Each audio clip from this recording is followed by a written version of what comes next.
And for those of you who have questions, we're going to push through these slides. There's a lot of content. So I hope you brought your caffeinated beverages because we're going to be just transmitting a lot of information. Please save up your questions, write them down as you have them, and then we will take as many as we can at the end. And you can always email us questions as well afterwards, and we'll do our best to answer them. All right, well, welcome everybody. My name is Robin McGuckin. I'm the Executive Director of P4G. We have our wonderful and brilliant team from P4G joining us from all over the world. And let's launch in here. I'm going to get us started. If you want to go to the next slide, I'm going to get us started with the initial sort of overview of P4G, a little bit of background about what we do, why we do it, and how we work with our awarded partnerships to support their startup businesses. So if you go to the next slide, and it is not advancing for me right now on my screen.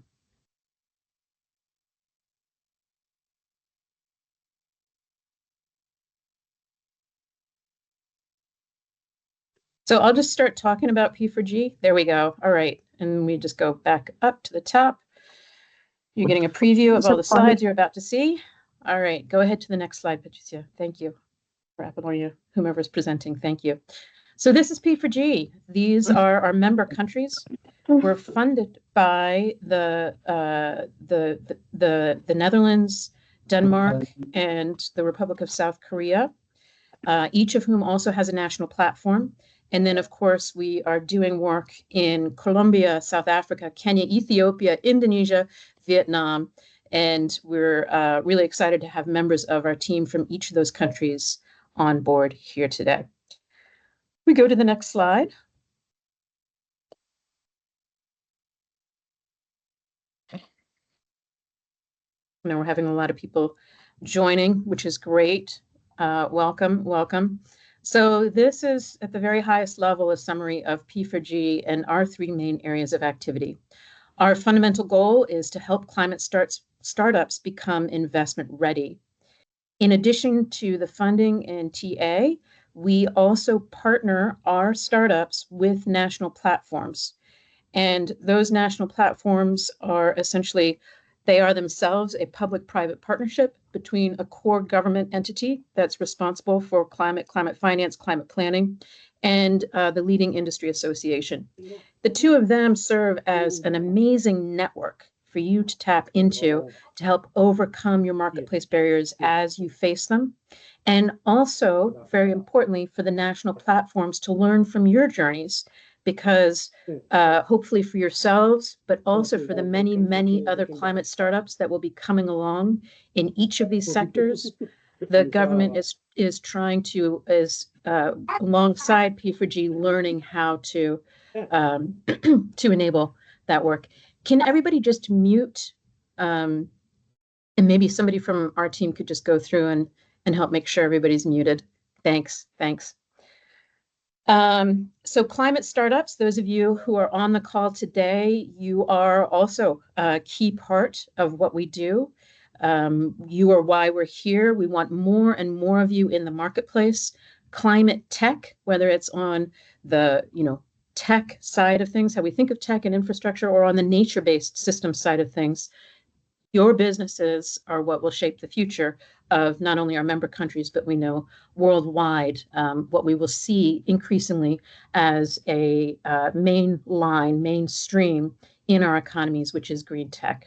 And sometimes with contemporary politics and shifting geopolitical winds, it's easy to lose sight of that, but very important that we all keep that in mind, that this is the way the marketplace is headed. This is the way investment dollars are flowing. And certainly for P4G's member countries, this remains a top national priority. And that's why we're here. So if you go to the next slide, you'll see a little bit more. I think this one, this is our results. So we've been around since 2018. We actually were born out of an initiative that was itself more of a broader policy level, public-private platform, global. And then we morphed into what we are doing now, helping each of our member country governments. We've distributed nearly 43 million in funding and technical assistance to our startup partnerships since 2018. We have worked with 119 climate startups and NGO partnerships in emerging market and developing economies. And those startups have done amazing work. They have leveraged 526 million in total investment into those economies and those sectors. And that's really, at the end of the day, why we are here as an initiative. They've had an incredible impact as well. Those 120 or 119, I should say, precisely, partnerships with 11.6 million metric tons of CO2 emissions avoided, 14,000 jobs created, and 3.1 million people served, which is really, that's that 119 climate startups working in our emerging market economies. The policy impact has also been significant. We have 9 national platforms established. They have, across them, worked on over 146 different specific regulatory and policy interventions that were identified by our climate startups as they began to work and implement in those marketplaces, in those economies.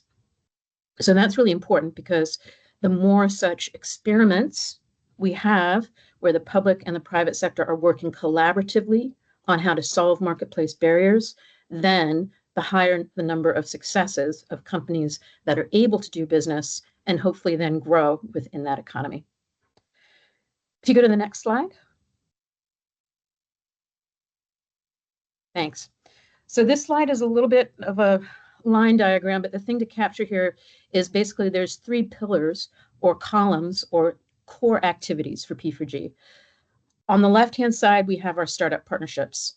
What we want to see you doing is conducting your marketplace proofs, looking at your product market fit, gathering customer feedback, and learning and iterating on your business model as you're doing that, acquiring those customer sets, and hopefully achieving that next round of investment close that you're looking for. Along the way, you will inevitably identify legal, policy, regulatory, and institutional marketplace barriers. They're out there. We know it. If you don't already know what you are going to face, make sure you're doing your research, because we expect you to know that and to be able to describe it really well in the proposal, and then what you intend your partnership to do about it, because we want you to be successful and thus overcome those hurdles. Then we very importantly want to capture that knowledge and help our national platform help you, as well as help them understand what to do for the sector writ large, as they're looking at advancing their policy for those national priorities. And very importantly, that bottom left bullet is the validation and verification of all your environmental and social benefits. We all know, being professionals in this field, that our ability to market and value those environmental benefits comes down to the quality of the data behind those benefits. And we want to ensure that you're able to create that space and create trust around methodologies, validation, verification, et cetera, in the marketplace, in the environmental and social benefits that your company will have. The middle column is what we, the P4G Secretariat, do. As you know, of course, we do the grants, we do the technical assistance, we do the national platform network connections. In the middle, what we're really trying to facilitate or enable is that analysis of the legal and regulatory hurdles or barriers faced, whatever they may be. And then finally, to conduct the workshops, dialogues, and knowledge products that not only help you as a startup and your partnership supporting that startup to overcome those barriers, but then also for the national platform to be able to learn to help everyone, hopefully, ideally, who's working in that sector to have a greater ease of doing business. And so that brings us in a timely manner to our P4G national platforms on the right-hand side, where they are really looking at ways to reduce red tape, to increase the ease of doing business, to operationalize their climate policy, and to build that trust between the public and the private sector. Moving on to the next slide. This is just a glimpse of our national platforms. We'll send you across these slides. This information is also available on our website, where you can see the organizations involved and the structure of each of our national platforms. These are our implementing countries, our 6 implementing countries that are emerging market and developing economy countries. And then the next slide, these are our 3 national platforms in our funder countries, our high income funder countries. Now, important to note here that we do have national platforms in each of these countries. These national platforms are designed to work on trade and investment. So they're a key link for you into these marketplaces as well, where our network can help you, perhaps, if you've got the right pitch, to connect to buyers and sellers and investors who would be interested in your business. Going to the next slide. This is the portfolio of partnerships that you have the opportunity to join. So you can see how we're balanced geographically as well as sectorally here. And then if you go to the next slide, and I'm not going to cover these in detail. I'm going to let you just look at them in the interest of time and in the interest of getting to the nitty-gritty details that you're all here for. This is our current portfolio's projections. If they're successful, these are the financial objectives that you can see the real benefit to our member economies right there on the left-hand side. And then the impact targets alongside those financial benefits, they're delivering environmental and social benefits. Think about this very carefully when you're submitting your application, because we look at this for each of our partnerships and we really want to see that that potential is there and that your methodology is sound. That when you, especially on the right-hand side, when you're realizing these less than tangible impacts, we're able to quantify that. All right, go to the next slide. P4G support. So just click once or twice more. So this shows that S-curve of growth that many of you who have maybe gone through an incubator or some business training or business school or serial entrepreneurs among you are like, yeah, I've seen this chart 1,000 times. This is basically how the marketplace operates. We're trying to help you get through the valley of death and get to that post-seed, pre-Series A, or ideally Series A investment close that really gets you mobilized and scaling and on the growth curve as a small business startup. Excuse me. Go to the next slide. So this kind of shows how we think about that journey. Instead of the S-curve, we're just trying to make it a nice chart here. And you can see on the bottom the pre-seed, seed, and growth. So one of the things we're going to do with you, for those of you, for everybody, you're going to get a minimal level of due diligence during this proposal phase. We'll be asking you to fill in a bunch of forms. Some of them you might have already filled in for the concept note, but there will be some more. And we are asking you to, we're going to do a site visit. And that's important because we're just trying to get a feel for who you are and make sure that when we then take you and do work with you and put you in front of your Series A investors, that we know and they know that you've gone through that initial sort of assessment, that they can have a higher level of confidence in you because of that. We also, along the way, are looking to help you realize those next rounds of investment. And the numbers in here are just examples. Each business has its own needs when it comes to its next financial round. And we want to see the reasonableness of that as you're submitting your proposal. If your business is a heavy asset business, we will expect you to have a higher financial need just because of those larger assets. If you're more of a services business, you'll be on that smaller side for investment. And getting that next stage of investment and getting you capitalized for growth is what we're about. If you go to the next slide, please. This one starts to get into a little bit of specifics about grants and technical assistance. We will provide an average grant of around 100K. I know in a lot of our materials, it says up to 300K or 350K. That's really what we're looking for only in extraordinary cases and only in our much earlier stage marketplaces, where either what you're trying to do is so new that you need that additional grant money, or where the marketplace faces unique challenges that require some higher capitalization rates to overcome. The grant duration, 12 to 18 months, is what we typically see. We will do that investment due diligence and gap analysis as part of your grant. So in your proposal, you need to specify the minimum amount of budget that you want to plan for each of those specific activities. Those activities must be tied to a deliverable that is budgeted, where you have the organization that is implementing that part of the budget clearly defined. And this is where you can bring in experts to help you out. The subgrant, or our grant to you, can pay for those experts. And we want to see that you're bringing them in, so please mention them.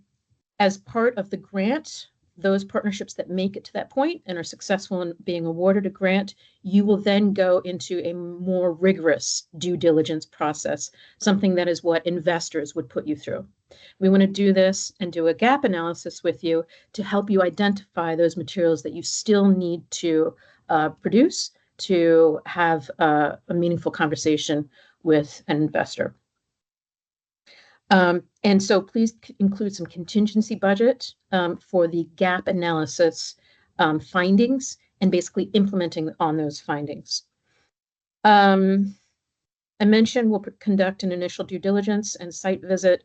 And then after you submit your proposal, we will go into negotiations.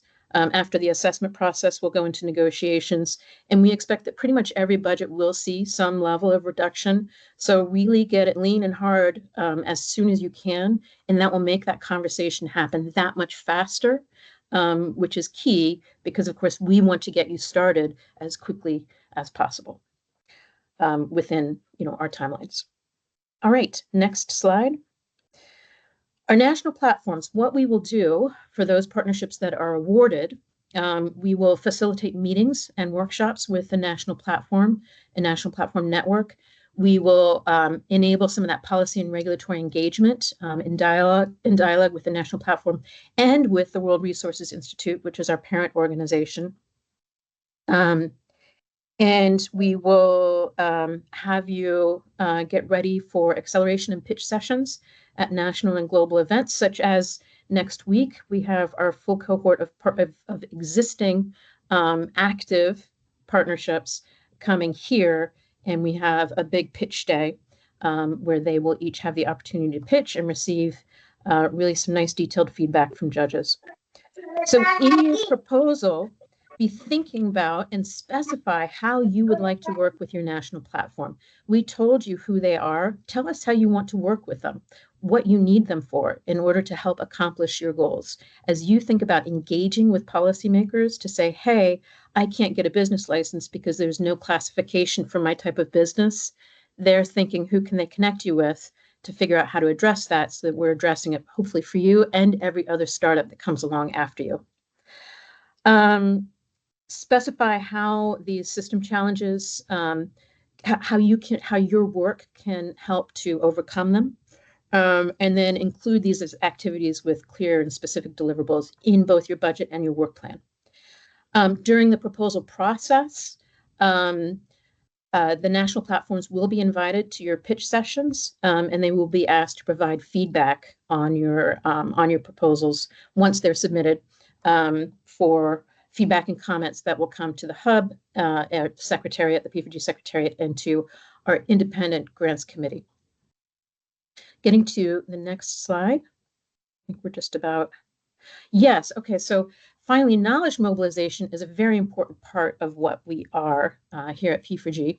And so we will feature you on our website and our social media and in some case studies and articles as we're producing them. To enable our research efforts, we have two required knowledge products from you. One is a regulatory and policy study.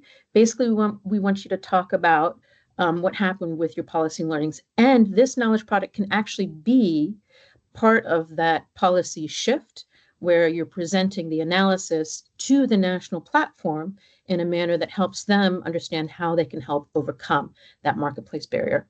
And then second, a business case study, because we want the marketplace to be learning more about startups like you, becoming more familiar with and comfortable with these business cases, and therefore hopefully more comfortable in investing.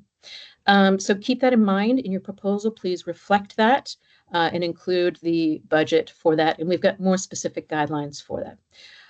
So I think this wraps it up for me. If you go to the next slide. And okay, so this is just, I'm not going to go into this in depth, but this is just a snapshot of what our work plan and theory of change and activities that we typically see and that are considered eligible for funding. So please look back at this after the presentation when we send it to you and read through the guidelines. Of course, all of this will be in the guidelines that you receive. Patricia, I think I'm handing it over to you now. Thank you very much, everybody. Thank you, Robin. Thank you. Hi, everyone. So my name is Patricia Mijares. I am the Partnership Origination Manager. You have been in contact with me already by email. Yeah, I will go to the details with all the information that Robin shares about. With all of that in mind, it's very important to consider then is in the work plan and budget and the M&A indicators in this document where you will specify this, like the activities that you wanted to, like, that will support you as well as will be part of the cost share. What is the main purpose of this document? You will find the template as I indicate in the previous webinar for the call. You will find the specific template in our website. Is available. Also, I will share with you by email this recording, the deck, and indicating that email where is specific you can find this template as well as the different templates for the tier of change that you will need and the guidelines that were updated that has important information for you to follow. So what is the main purpose of this, of the objective of this document? No, is that you will set the specific outputs, expected outputs and goals in the work plan side that you wanted to achieve during these 18 months, as well as what do you wanted to achieve at long term. No? So remember that is this 18 months period that will support you with all those specific resources that are used for those specific activities that will help you to enhance your investment readiness, improve your financial case, and will facilitate your operations. You already know that you are working, you are operating, you are doing great. That's why you will be selected. You are selected for the be shortlisted. But we wanted to give you this extra push for achieve this additional step and be scalable. No, so consider all this information that Robin already shared with you to align what you really want you to do in these 18 months. No, what is these additional resources that will give you for this additionality that you will help, that you will perform. No? So it's very important, all this information that Robin already mentioned, to know what I will budget. So in this budget, so you have in line, and Apollonia will show with you, the template has the first part is the specific activities that you can use as an example. The previous two slides were showing the kind of activities that are the ones that we wanted, that we will finance for you. And then there is one space that is saying the mandatory activities. It's very clear in the budget. We'll reject your budget if it doesn't have those activities or are not aligned with what we are looking for. No? So our 4 key activities. The first one is this policy and regulatory understanding, where we wanted to see the engagements and the expectations that you will have with the national platform. So consider the previous slide where we were talking, when Robin was mentioning all this involvement and the work that you can do related with the national platform to demonstrate what are the challenges in the regulatory framework. So you have a specific amount and with the specific activities in that field that will help you to that. Then the second activity that is mandatory to budget is a knowledge product. So we have those two knowledge products. There is a detail that Kevin will provide us. Robin also already mentioned is a key. It's not only that it's a mandatory activity, it's key for what will be the this performance and what you have already done since the years that you are implementing your partnership. And we have a guide for that. It's available in the website. We'll provide with you that is clearly specify what are the expectations. And also set a specific amount that Kevin will mention, that we are not looking for the maximum amount of that. There is under special circumstances, and we can see results with a specific amount. But it's important in the budget that you specify what are the expectations so far that you have. Maybe can be something that we can develop in more detail in the following months. But what are you expecting of the content of these two knowledge products? Then the third activity is the due diligence, where you need to set an amount for contingencies in case once that this activity of the due diligence will be run in the first 3 months of your partnership when it starts to be implemented, if it's awarded. Is run by an external consultant that will be reviewing a deep analysis of the status of your business. Can be some recommendations for the budget and for the activities that you already plan, and then you need to set a minimum amount for make those changes in case of it's needed. And lastly is environmental social governance. Some of you already have an ESG strategy. Some of you are planning to improve that strategy or to develop one. So this is a field where you need to budget for that. And also we have two activities that you don't need to include in the budget because will be already procured and funded by P4G. The first one is this due diligence gap assessment that I was mentioning, that will be run by an external consultant, and it's only the contingency amount that you need to consider in previously. And also remember that all the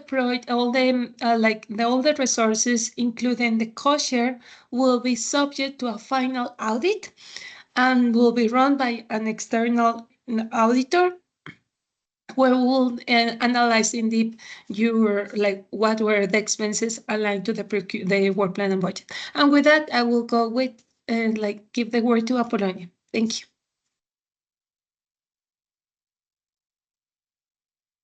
Thank you, Patricia. My name is Apollonia Uching. I'm the grants manager for P4G, and congratulations for getting this far. I want to take us through the work plan in budget and planning, just to guide you how you're going to do your full proposal with regards to the budget. So all your work plan and budget, of course, we will negotiate. There's going to be a negotiation process where we will agree on what happens with your budget and, and where we need to be and what you can budget for it. As Patricia has mentioned, all your activities must be aligned to the theory of change that will enhance. We are looking at enabling systems, we're looking at monitoring, evaluation, and learning, and knowledge sharing, and also the investment readiness of the project. In terms of the operational expenses, we are currently capped it as 30%, and it's up to 30%, and it's subject to approval from P4G. So in terms of, you went through the CFP, we had guidelines on what is eligible and what is not eligible. We are also going to go through it in this session. The partnership activities are to start in October 2025. So in terms of the cost share, whatever you budget will be 30% will come from the cost share, 70% will come from P4G. Whatever you request, 30% is cost share and 70% will be from P4G. When you're budgeting, please remember that 10% of your final budget will be withheld until we finalize the audit and until we have all the reports received. In terms of G&A, we accept up to a maximum of 7%, but then this also is still dependent on, it's also subject to approval based on also what your policy is, because we can't provide more than what your policy is.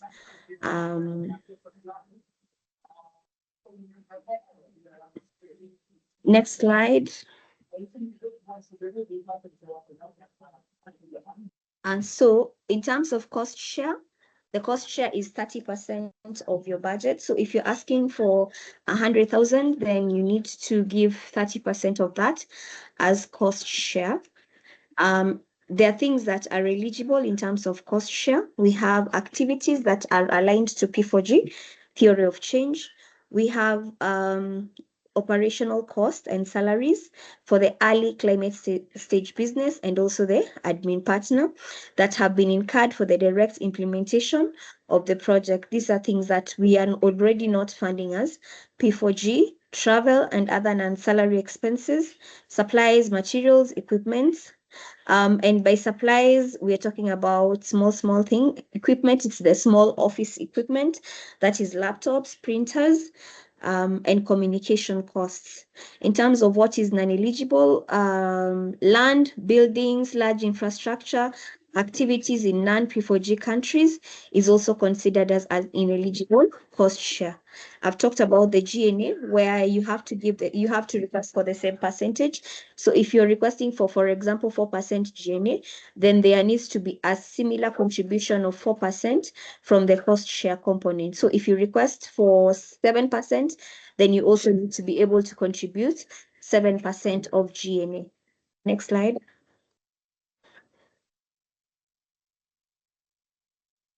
So in terms of eligible expenses, we have what Patricia talked about, the knowledge product.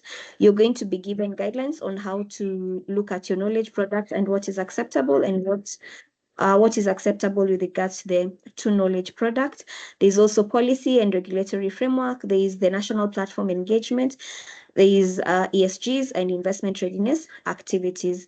In terms of operational expenses, as I've said, we accept up to 30%. This includes salaries, office rent,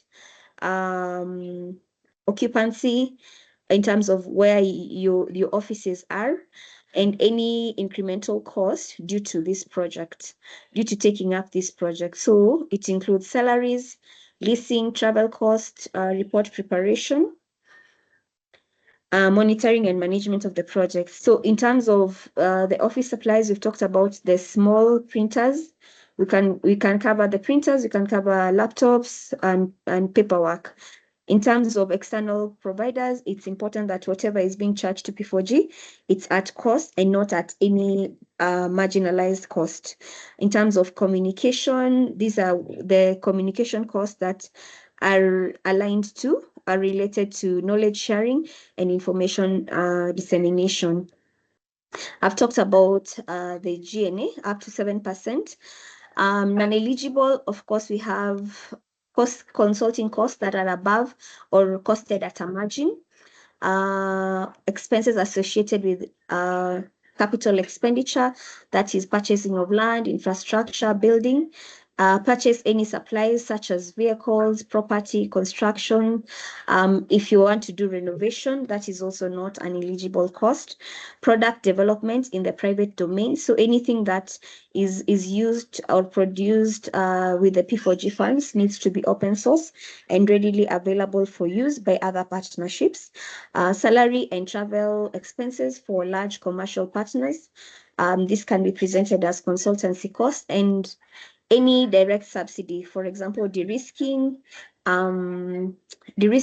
or even asking for maybe something to use as loan collateral, and also lobbying activities. These are non-eligible. Next slide.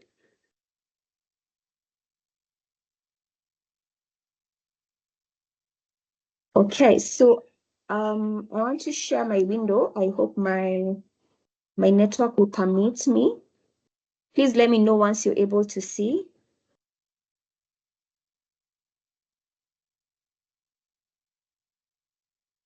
Patricia, please confirm if you're able to see my screen. We can see. Okay, perfect. Yeah, so this is the template that has been provided for the full proposal. So this is what you have for the work plan and budget. So the first tab has the instructions, what you're supposed to follow. And I would greatly encourage us to make sure you go through this guidance in completing the work plan and budget, and in completing the work plan, in completing the budget, and also the MND. It's important for you to just understand what is expected. And for us, this will help us reduce the back and forth during negotiation, and also just during making sure that your work plan and budget is aligned. So when we look at the work plan, we have the partnership name. Here, the partnership name is the first name, the commercial partner's name, and then hyphen the administrative partner name. And then here we have the administrative partner name, and then we'll have the lead early stage business, which is the commercial partner in this case. And then if you have other partners who is not the commercial partner, is not the administrative partner, but it's just a partner who is also going to contribute towards the implementation of the project, then their name needs to be applicable here. So for the sake of this funding, any funds that will move from the admin partner to the commercial partner are going to be considered as sub-grantee fund. So you're going to be considering them as sub-grantee. It's important to indicate the start date. For in this case, the start date will be October. The end date will be based on if you're looking at 12 months or 18 months. And then the document date, this has to be the date of your latest version. So anytime you make a change on your work plan and budget, then you need to change this document date, which falls under cell C11. Then here you will give us like the long-term goal of the partnership, and then you will give us the long-term goal of what you intend to use the P4G funds for. And then you will go through this, you'll have a sub-goal, what activities you're planning to do under that sub-goal. And then you'll have sub-goal 2, what activities you're planning, who is responsible for the output, for the what will be the output, what will be the outcome, which partner is responsible for it, when do you expect to start this activity, when do you expect to have the last activity done, and that needs to be there. So this is the template that we have. Please remember you're only supposed to fill the blue section and here. So fill the blue section and this section. When you come to the detailed budget, I hope you have all moved. The partnership name will automatically pick from the other cell. The funding period will also pick. The document date will also pick. Now here is where you will now, these are the templates we have. We encourage you not to interfere with the templates. Do not add any row. If you have anything that you need to explain, for example, if you have the admin partners, then you come, this is budget line 1.1, then you come to your budget workings and look for 1.1 and then give us who is the staff who is going to be involved, what rate is the staff going to be paid per month, how many months are we expecting the staff to work, the total, which should be a multiplication of the rate per month times the months worked, and then you'll have that, how much of that is going to be allocated to P4G, how much is going to go to cost share. Then this information, you can link this with here. So the information that is going to be filled here should come from your budget workings, and they need to align. So if you have here, for example, for 1.1, you say for P4G, we are going to have a total of, for example, 5,000. Then when you go to your detailed budget, and the total here, the total P4G funding for 1.1 should be 5,000 and should be aligned. So please make sure you're checking that. These are the budget lines that we have. We have admin partner salary, we have admin partner fringe benefit, other partner salary. So this is now the commercial partner. So the admin partner is the administrative partner, the other partner is the commercial partner or any other partnership that you may have. Please do not add a 1.3.1. If you have any, you need to break it down, please do it under the budget workings. We also have supplies and materials. As we've mentioned, these are small office equipment. We have contractual salaries, which services which have to be These are consultancy services which have to be at cost. Communication costs, this can be the internet and all that. Travel and per diem for this activity. What are the travel needs for this particular activity under sub-goal 1, which should be related to what you have here. So you have the sub-goal 1, what do we need in terms of budget to accomplish the sub-goal. The occupancy is anything related to rent. And then sub-grants here is if you're moving any amount to the partnership. This is something that the partnership will specifically implement. And then we have other costs that you feel that are required. So you will notice that some of these are similar on each sub-goal. So we have sub-goal 2, sub-goal 3, sub-goal 4. The difference come in sub-goal 5, in sub-goal 6, where in sub-goal 6, we have other mandatory activities, which we have the enabling environment. These are the engagement, the activities that you're planning to engage with the national platform and any regarding policy and regulatory work that you plan. Then we have the 2 knowledge products. As we've mentioned that there has to be 2 knowledge products. One is on product on enabling works, and then the other one is on the case study. And then we have contingencies, which Patricia mentioned that you need to budget for contingencies for the due diligence. And then there is ESG strategy if required.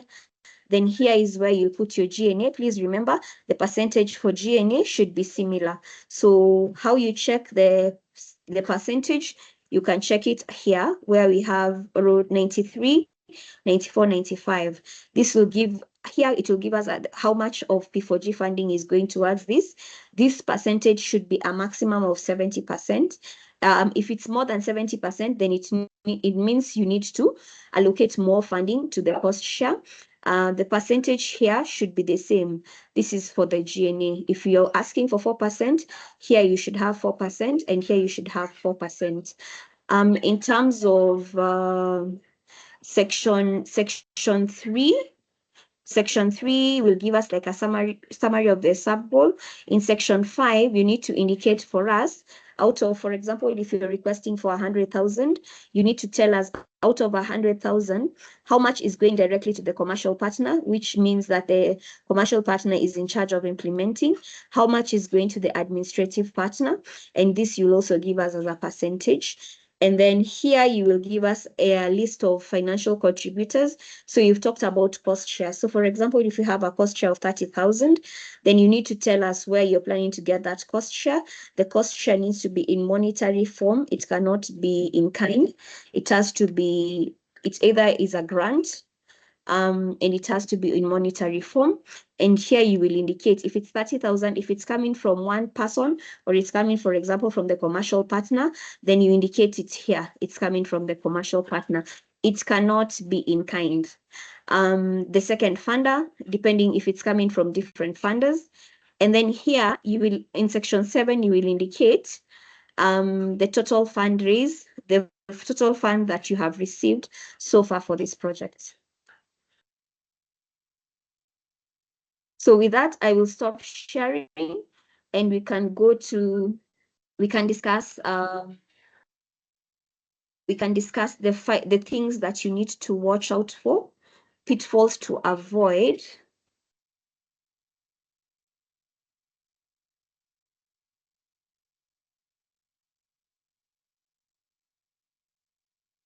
Thank you, Patricia. So in terms of the pitfalls to avoid, you need to complete all sections. Don't complete any area that is grayed out. Please don't complete that section. You need to check that you have filled all sections. As you've seen the template, it has section 1 to 6. Make sure that all sections are fully filled. If you are unsure or you have any questions, we are here to help. You can consult us. You can consult any one of us. You can send us an email and we'll be able to respond and guide you on what you need to do. We highly encourage that you complete your submission so that we don't take it to the next cycle. In terms of ineligible costs, we've talked about it. No capital expenditure is allowed, no equipment. that will become part of your P&L, that will become part of your balance sheet are allowed. So if you're going to buy vehicles, that will not be, is not an eligible cost. Intellectual property, remember it has to be open source. So anything that we are paying for with P4G funds has to be something that can be accessed by each of the partnership, and it cannot be regarded as intellectual property. Remember, the budget will be negotiated. Initially in the CFP, we had indicated 300 to 350, but remember this, we reserve the right to negotiate the budget, to look at the activities that you're planning to implement, to make sure they're aligned with getting the partnership, the commercial partner to investment readiness. Thank you. I hand it over to Patricia. I hand it back to Patricia. Kevin? Yeah, thank you very much, Apollonia. And I know already Robin and Patricia have already mentioned something to do with the knowledge products, but I just wanted to again reemphasize because this is a very important component for P4G. And from even an M&D perspective, knowledge products for us are actually like a qualitative way of triangulating some of this quantitative data that will be feeding us from a business perspective, from a social impact perspective, and also from a subsector specific measurement metrics. So that is very key for us. And we expect you to develop these two knowledge products. So the first one, as mentioned, is the knowledge product around your policy and regulatory work stream that you'll be undertaking. So we've kind of narrowed it down to give you particular options that you can be able to reflect on. And we'll expect you to either provide us with a technical paper. It could be a policy brief, a white paper, or even a working paper or report. So we expect you to maybe choose one of those options that is workable for you. And we've been able to provide what individual pieces mean, so you can go through our guidelines and be able to see that. But again, feel free to reach out in case you need particular clarity on the same. For the knowledge product on the policy and regulatory work stream, again, this can be produced anytime during implementation period when you begin operationalizing your policy and regulatory work stream. So when you begin doing that, kindly feel free to reach out to your PMs and we can start looking at what you're developing and provide initial feedback that can then be able to inform a final product to that effect. The second knowledge product, again, is a business case study on the success of your business model in the context of being investment ready with P4G support. Again, this is very critical for us, and we've been able to provide particular anchor points on which we want you to develop this case study. So we've been able to provide you with a step-by-step guide on what we expect to see on this business case study, and this is very key for us. Again, we expect you to be able to provide us with this case study towards the end of your grant period, once you consolidate all the support you've received in the journey to being investment ready. Again, on the knowledge products, during developing of the full proposal, we'll also expect you to provide us with a concrete roadmap on how you expect to develop these knowledge products, including timelines. So we'll expect you to tell us when should you receive P4G funding. We'll expect you to develop the policy and regulatory piece and also the final case study for your business.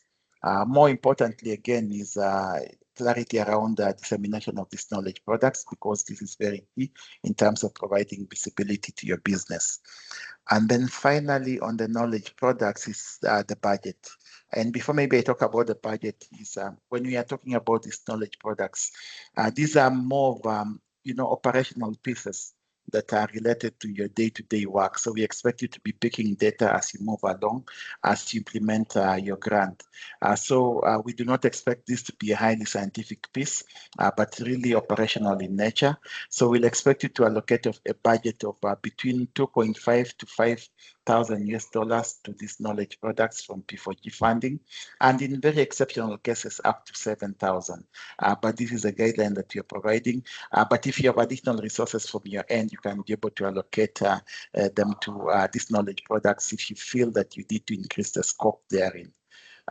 So we look forward to receiving these knowledge products from you in the course of implementation. And kindly feel free to reach out to your project managers for additional guidance if you feel you need additional support to realize these knowledge products. Next slide. Next. Okay, yes. Yeah, and then on M&D again, I'll talk a little bit about the theory of change. So for P4G again, the theory of change is really our anchor point when it comes to impact measurement. And it's also the skeleton on which we operationalize our results framework. So this is very key for us. And so for that reason, we make this a mandatory requirement for our partnerships. This is very key, and we really want you to ensure that you develop a theory of change that is mapped on P4G's theory of change, or really reflects what P4G wants to meet in terms of realizing impact over the course of our implementation. So that is very key for us. And we do not expect you to provide us with a narrative theory of change, but we just want a quick summary visual theory of change that speaks to the different pathways that you'll be able to navigate in terms of realizing impact. And we've been able to provide a guide in terms of a small template that can be able to guide in developing an impactful theory of change. So again, what we expect, of course, to see in the theory of change is, the high level activities, the high level outputs, outcomes, and impacts that you'll be able to realize in the course of P4G funding and also after P4G funding. Like I mentioned again, this is the anchor point for the M&D frameworks that you'll be able to develop. So just ensure that as you develop your M&D framework in the workbook for the work plan, you also reflect on the theory of change and ensure that the potential results you want to achieve are really aligned to the various results chain items that you've been able to propose in your theory of change. That is very key for us. Again, just ensure that that is linked to P4G's theory of change, because P4G impact is actually realized through our partnerships together. Without you, then we cannot be able to realize our impact, both social and business impact to that effect. So we've been able to provide that theory of change guideline for P4G. Feel free to reflect on it as you develop your own, and reach out if you feel you need additional support on the same. And then finally, Patricia, on the next slide. Yeah, okay, that is just the template that I was referring to, and the best practice when you're developing a theory of change, just go back, yeah, when you're developing a theory of change, is start really below with the problem analysis. Once you do your problem analysis, you can then go and reflect on the potential impact that you hope to realize. Once you have your impact, you can then be able to put in place the long-term outcomes that will need to be accounted for you to be able to realize your impact. And then, of course, the short-term impact, and then the major deliverables within the funding period, and then the high-level activities that you'll be proposing to implement over time. So that is the logic of the theory of change. So feel free to reach out in case you need clarity on the same. Finally, Patricia, on the M&D framework, the next slide. It's just some maybe pointers when you are reflecting or completing your M&D framework. Kindly ensure that it's complete. The M&D framework we've been able to provide you with has clear definitions for the indicators. Kindly provide us with the baselines, targets during P4G funding, and also long-term targets after P4G funding. So ensure that you complete all your business indicators, your impact indicators, and also the gender markers therein. Number two, and very critical, is the targets. Ensure you provide us with targets that are also very realistic and are reflective of the funding period for P4G, and also are really reflective of the duration, the funding duration, and also the budgets that you're working with. So make those targets as realistic as possible, because this is what will also hold you to account in terms of manifesting impact within this grant. Again, make them as realistic as possible. That is something that I'll always insist. That's something that can be delivered during our grant period and thereafter. And then another important area is the data sources. Data sources are also very key for us. Ensure that you indicate the data sources for each and every of your indicator, and we have a column for that in the M&D framework. This is very key for us in case we would like to do an evaluation or a data quality assessment. It will be very easy for us to identify your data source and then be able to look at how you're calculating that indicator. For that matter, indicator definition is also key for us, and we've been able to define that in both the reporting template for M&D and also the M&D framework. So really reflect on those definitions and set targets based on those definitions. If the definitions are also not very clear, kindly reach out to us and we can be able to explain them further. But I think they're very straightforward in terms of what we mean by individual indicator.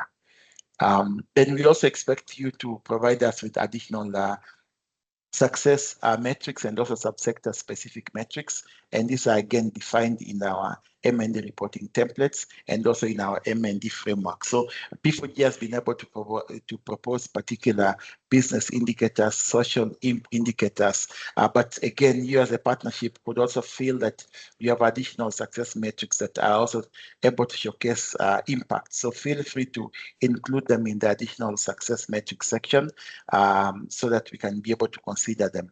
But again, in the reporting M&D template, we've been able to specify particular subsector specific indicators that we need you to complete based on the nature of your partnership. If it's, for example, you're working with EVs, it could be in terms of EVs sold.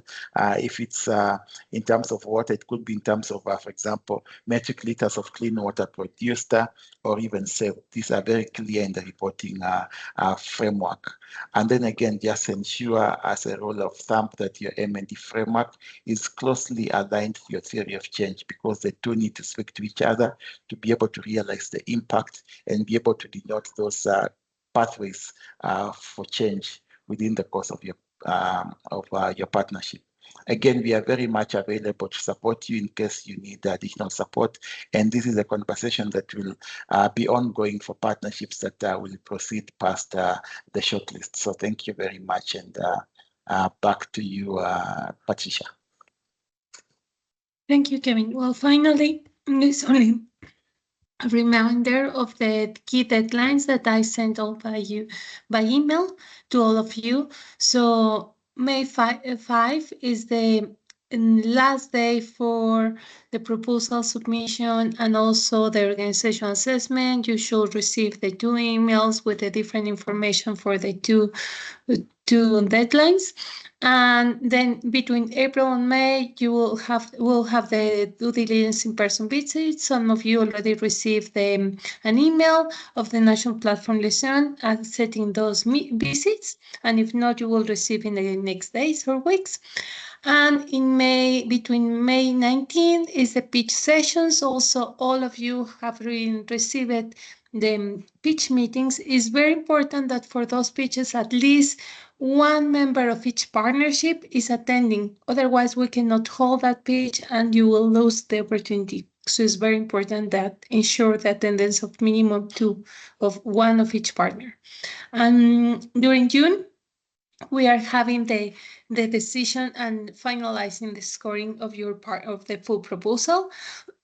So we'll have and as well as you will start to receive the notifications of who will be selected and not or rejected. And between July will be this negotiation of the work plan and budget. Remember, all the work plans will be subject to a negotiation. And in September is planned to have the final signature, complete all the process for the subgrant and the public announcement where your partnership will start in October. So here you have our contact details, and we are welcome for any additional questions. I will share with you this slide, the recording, the guidelines with the that includes the knowledge product, and all the information will be available in the website. So now for you, if you have any question, we know that we're over time. It was a lot of information. Maybe you are overwhelmed in this moment, but in the documents is very clearly step by step. The work plan and budget has a guidance, what you need to fill, what not, what is eligible, everything is written. So yeah, and we are happy to help you in any further question. So yeah, just raise your hand if you have a question now that we can answer.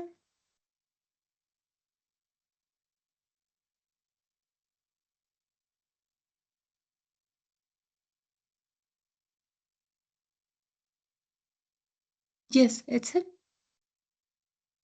Hi guys, can everybody hear me? I apologize for the background Yes. noise as well. I'm taking it in a public location, but thank you so much to the P4G team. Super grateful for the clarity. I think there's maybe one or two questions, which is one is in terms of assets or equipment to be funded, can equipment that's not going to be part of the balance sheet of the commercial partner be funded? For example, small processing equipment for farmers or beneficiaries that won't be owned by the commercial partner, but ownership resides with the beneficiaries. One.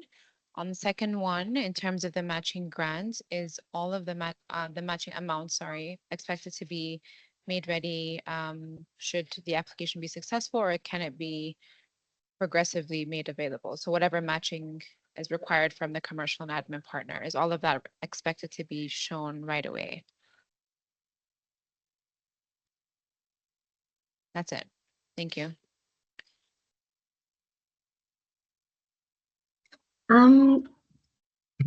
Patricia, maybe I can take that. Yes. In terms of the cost share, it should be progressive. You can, so long as how you put it in your budget. So if you put your budget that in Q1 you're going to provide a cost share of this much, then you put it progressively in your budget, and you'll expect that this comes in as you continue. But when you're doing your budget, it's important for you, as much as it's progressive, you let us know the source of that, you clearly have a source of funding for the cost share. In terms of the equipment, no, even if it's not going to your balance sheet, it cannot also go to another partnership's balance sheet. So long as it's going to a balance sheet, we cannot fund that. Thank you. Yeah, and also remember that is the activities that will fund is those that will help you for the three things: knowledge product, is the policy framework, well, engagement within all the enabled environment, and investment readiness. So it's very difficult that pay for an equipment is related with that. No, it's part of your operational cost. Clear. Thank you very much. Any other question?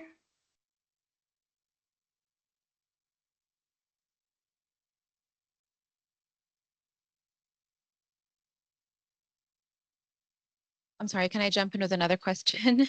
Yes, for sure. So I don't know if it's that perhaps we haven't received the information, but I'm still not completely clear on the national platform and mechanisms of engagement and their how they actually work. So I'm calling in from Ethiopia. Is there an email that's going to be coming out introducing that concept, or how that's going to work? I'm just asking for clarity on what that system is and how it actually works within the P4G system itself. Absolutely. So the way this works is that if you would like an introduction to the national platform in your country, you should reach out to your national platform liaison.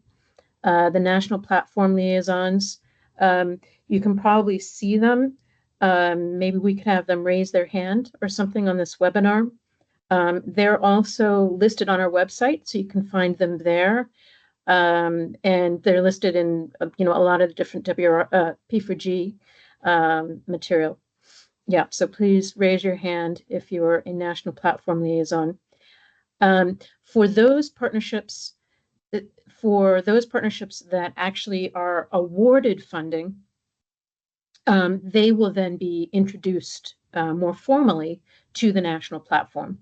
And then they will have the opportunity to essentially meet the national platform and do kind of a live pitch for the national platform to understand your business model, and then also to talk a little bit more about the marketplace barriers you might be facing, or the regulatory uncertainties. A lot of our partnerships have regulatory uncertainties around carbon credits, for example. So we'll be able to start some of those dialogues. And then you'll have opportunities to continue to engage with the national platform through our national platform liaisons in each country as you progress. Now, that's only for those partnerships that do actually receive a final award.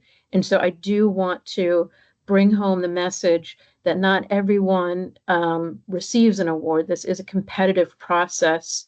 And just like us limiting the amount of capital that we will essentially subsidize with our grants, we're also trying to make sure that we're staying as competitive as possible for the sake of ensuring that the marketplace itself is competitive.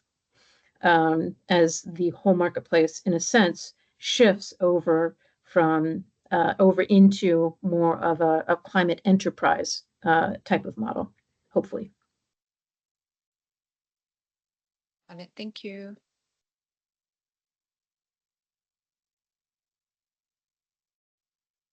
All right. Well, this has been great. I know they say, give I think a 5-second pause, awkward silence to try to prompt people to ask the more difficult questions. So I think we've done that and we've been over time. We also have the opportunity, as I give you a little bit more time in case you need to raise your hand with a question, you can also email us and reach out to your national platform liaison with questions that you will have. Your national platform liaisons will also be the ones who are contacting you or one of their team members in your country who will come out and do a site visit and be sort of the connection there in country on the ground.